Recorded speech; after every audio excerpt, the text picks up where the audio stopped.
오병이어의 기적의 현장에서 사람들은 예수 그러면서 환호했고 기뻐했고 예수님을 왕으로 만들려고 했어요. 그럼에도 불구하고 예수님은 조금도 흔들리지 않았고 조금도 속지 않으시면서 자신은 산으로 기도하러 가셨고 제자들은 바다 건너 가버나움으로 가라고 명령하셨어요. 그러면서 예수님은 아주 중요한 말씀하셨어요. 이 사람들이 여기까지 나를 쫓아온 이유가 뭔 줄 아니?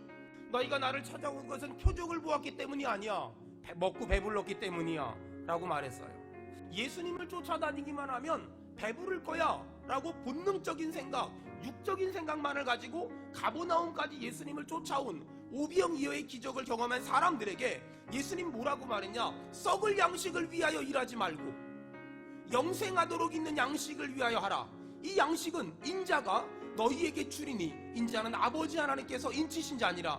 사랑하는 여러분, 믿음으로 축복합니다. 썩을 양식을 위해 일하지 말고 영생하도록 있는 양식을 위해 일하길 주의 이름으로 축원합니다. 아멘. 영적인 양식은 누가 주냐? 인자가 준다. 인자는 누구냐? 하나님의 아들이며 사람의 아들이며 독생자 예수 그리스도를 인자라고 말합니다. 여러분, 예수를 믿으면 그분이 우리의 영혼을 살릴 것이며 우리의 영혼을 배부르게 하실 것이며 우리의 영혼을 풍성하게 하실 줄로 믿습니다.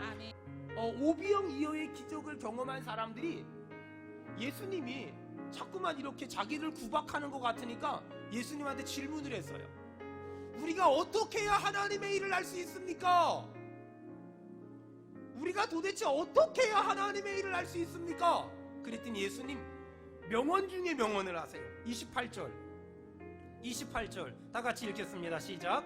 그들이 묻되 우리가 어떻게 하여야 하나님의 일을 하오리까? 29절 다 같이 읽겠습니다. 시작. 예수께서 대답하여 이르시되 하나님께서 보내신 이를 믿는 것이 하나님의 일이니라. 여러분, 하나님의 일이 뭐라고요? 하나님께서 보내신 일을 뭐 하는 거예요? 믿는 것이 하나님의 일이다. 성경을 보면 로마서도 그렇고 갈라디아서도 그렇고 전부 다 성경을 보면 은혜, 믿음.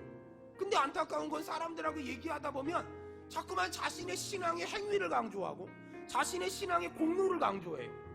여러분, 믿음이란, 사역이란, 하나님의 일이란 집 팔고 땅 팔고 냉장고 팔아 갖다 바치는 것이 아니라 하나님이 보내신 독생자 예수 그리스도를 믿는 거예요. 그분이 날 위해 십자가에 못 박혀 죽으심으로 내 모든 죄가 용서받아서 그분이 부활의 첫 열매가 되심으로 우리도 부활할 겁니다. 그분이 다시 오실 때 마귀는 지옥에 갇힐 것이며 우리는 부활 승천할 겁니다. 그 예수님을 믿는 것이 하나님의 진짜 일이라는 거예요. 그 예수님을 믿는 것이 하나님의 가장 큰 일이라는 거예요. 사랑하는 여러분, 오늘 예수님은 우리에게 두 가지 말씀하세요. 첫째가 뭐냐? 썩어 없어질 양식을 위해 일하지 말고 영원한 영적인 양식을 위해서 영원한 썩지 않을 생명의 양식을 위해 일하라고. 두 번째, 하나님의 일이란, 하나님이 나를 너무너무 사랑하셔서 그분이 그토록 사랑하는 독생자 예수 그리스도를 이 땅에 보내주셨어요. 그리고 그분을 믿는 자는 멸망치 않을 거라고. 그리고 그분이 십자가에 못 박혀 죽으시면서 우리의 모든 죄를 용서하셨고 그분이 부활의 첫 열매가 되시면서 우리의 부활을 보장하셨으며 그분은 재림하시면서 모든 악한 사단마귀 더러운 귀신을 지옥에 가둘 것이며 우리를 천국 백성 삼아주실 줄로 믿습니다. 여러분, 이걸 믿는다면 다시 한번 이 땅을 위해 사는 것이 아니라 저 하나님의 나라, 저 하나님의 영광을 위해 사는 저와 여러분 되길 주의 이름으로 축원합니다.